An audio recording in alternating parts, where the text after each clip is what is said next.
सभी को जय मसीह की। आइए भजन संहिता 19 अध्याय उसका एक वचन हम देखते हैं। अनादिकाल के परमेश्वर के बारे में हम सीखते आ रहे हैं। भजन संहिता 19 अध्याय एक वचन। आकाश परमेश्वर की महिमा का वर्णन कर रहा है, लेकिन मनुष्य आपस में लड़ और मर रहा है। हिंदू मुस्लिम भाइयों में झगड़े हो रहे हैं, सिख भाई सिखों में झगड़े हो रहे हैं, ईसाइयों में आपस में गुटबंदी और झगड़े हो रहे हैं, धड़ेबाजियां हो रही हैं। और भी जो निर्दलीय मनुष्य जाति हैं, जैन हैं, बुद्धिस्ट हैं, अलग अलग छोटे छोटे धार्मिक संप्रदायों के लोग हैं, आपस में प्रेम करने की बजाय आपस में लड़के मर के एक दूसरे का सत्यानाश कर रहे हैं। ये सब क्यों है? ये पाप के कारण है। एक देश दूसरे देश के ऊपर चढ़ाई कर रहा है, एक जाति दूसरी जाति के ऊपर चढ़ाई कर रही है। गोरे कालों को मार रहे हैं, काले गोरों के दुश्मन हैं। मालिक दास को, गुलाम को दुख देने में प्रसन्न है। पड़ोसी से एक दूसरे पड़ोसी नफरत, जलन, ईर्ष्या, द्वेष रखने में प्रसन्न है। इस उद्देश्य से परमेश्वर ने हमें नहीं बनाया। परमेश्वर का उद्देश्य, परमेश्वर प्रेम है, हम भी आपस में एक दूसरे से प्रेम रखें। वचन कहता है आकाश परमेश्वर की महिमा का वर्णन कर रहा है और आकाश मंडल उसकी हस्तकला को प्रकट कर रहा है। परमेश्वर का वचन कहता है आकाश जो है परमेश्वर के हाथों की कारीगरी है, उसको दिखाता है। मनुष्य क्या कर रहा है? मनुष्य अपने घमंड में जाति के, धर्म के, संप्रदाय के, पैसे के, खूबसूरती के, योग्यता के, पदवी के, इस अभिमान की दलदल में धंसता चला जा रहा है। जबकि अपने होठों से हमने अपने बनाने वाले का धन्यवाद और उसकी महिमा और उसका गुणगान करना आवश्यक था, ऐसा करना चाहिए था, लेकिन ऐसा मनुष्य जाति नहीं कर रही।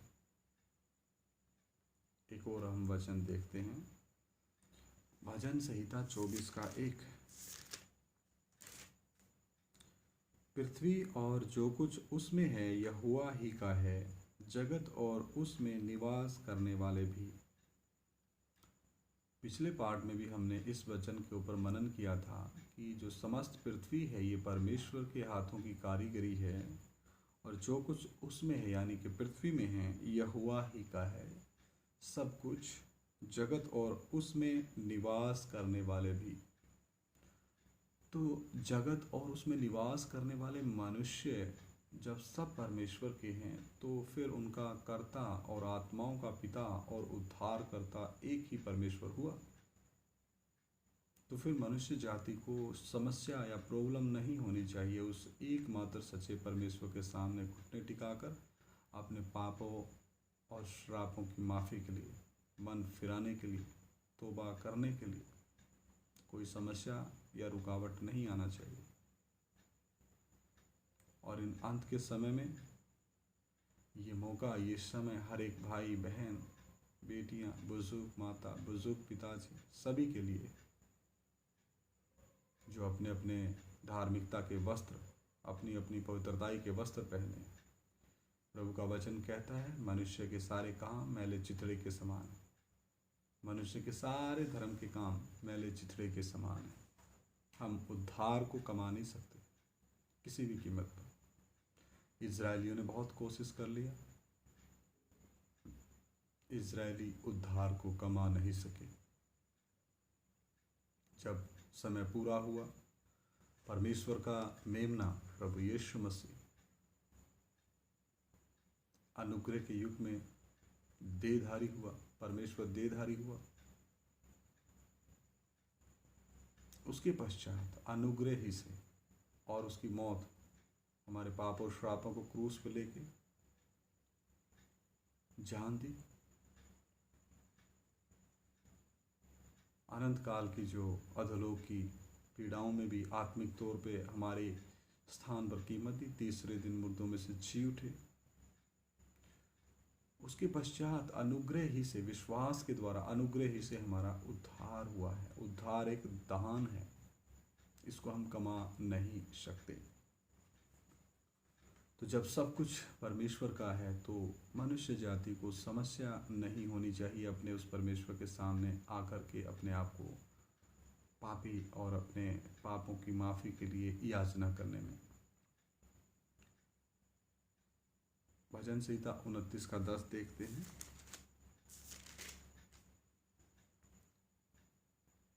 जल प्रलय के समय यहोवा विराजमान था और यहोवा सर्वदा के लिए राजा होकर विराजमान रहता है। जब इस पृथ्वी के ऊपर जल प्रलय के द्वारा परमेश्वर ने उस दुष्ट मानव जाति का विनाश किया, उस समय भी परमेश्वर था। और वचन कहता है सर्वदा विराजमान रहता है।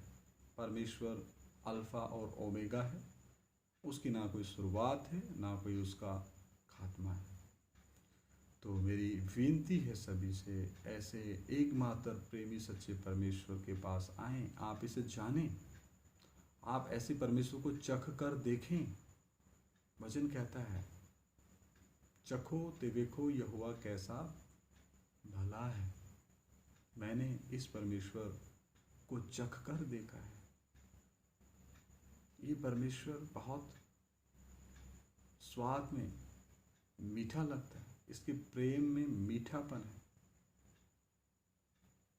मनुष्य जाति के प्रति इनकी योजनाएं भली हैं।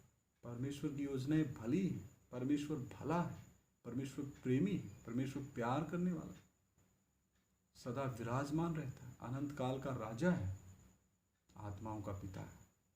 हालेलुया। और एक वचन पे हम मनन करते हैं। भजन संहिता 33 का 6। आकाश मंडल यहोवा के वचन से और उसके सारे गण उसके मुंह की स्वाद से बने हैं। जो ऊपर आकाश गंगाएं, जिनको खोजते खोजते नासा, इसरो, सब का दिमाग असमंजस में पड़ गया है कि इतना बड़ा ब्रह्मांड है, हमारे जो इंस्ट्रूमेंट है दूसरी आकाश गंगाओं तक नहीं पहुंच सकते, जो हमसे बहुत दूर है। जो नज़दीकी हमारी आकाश गंगाएं हैं, जैसे हमारी आकाश गंगा का नाम है मिल्की वे और नज़दीकी एंड्रोमेडा, मनुष्य जाति की पहुंच मात्र यहाँ तक ही थोड़ी मात्रा में हुई है। लेकिन हमारा परमेश्वर ने जो पूरा आकाश मंडल, संपूर्ण आकाश बनाया, वो अपने वचन से बनाया। और उसके सारे गण यानी कि सारे तारागण परमेश्वर के पवित्र आत्मा के द्वारा बने। हालेलुया। तो ऐसे परमेश्वर को जानना बहुत जरूरी है। मुझसे मत जानिए, आपने अगर एक बार ये वीडियो देख ली तो आप ये पवित्र शास्त्र जाके खरीदिए। ऑनलाइन भी मिल सकता है, दुकान पे मिल सकता है, और खुद पढ़िए, अपने सवालों को देखिए कि क्या मैंने जो वचन बोले हैं वो इसमें लिखे हैं, जैसा इजरायली पुराने नियम में करते थे। जो जो वचन उनको सिखाया जाता था वो घर जा कर के उसको पवित्र शास्त्र से पढ़ते थे। आप भी पढ़ सकते हैं और अपने शक को, सवालों को दूर कर सकते हैं। भजन संहिता 41 का 13 वचन पढ़ के हम प्रार्थना करेंगे।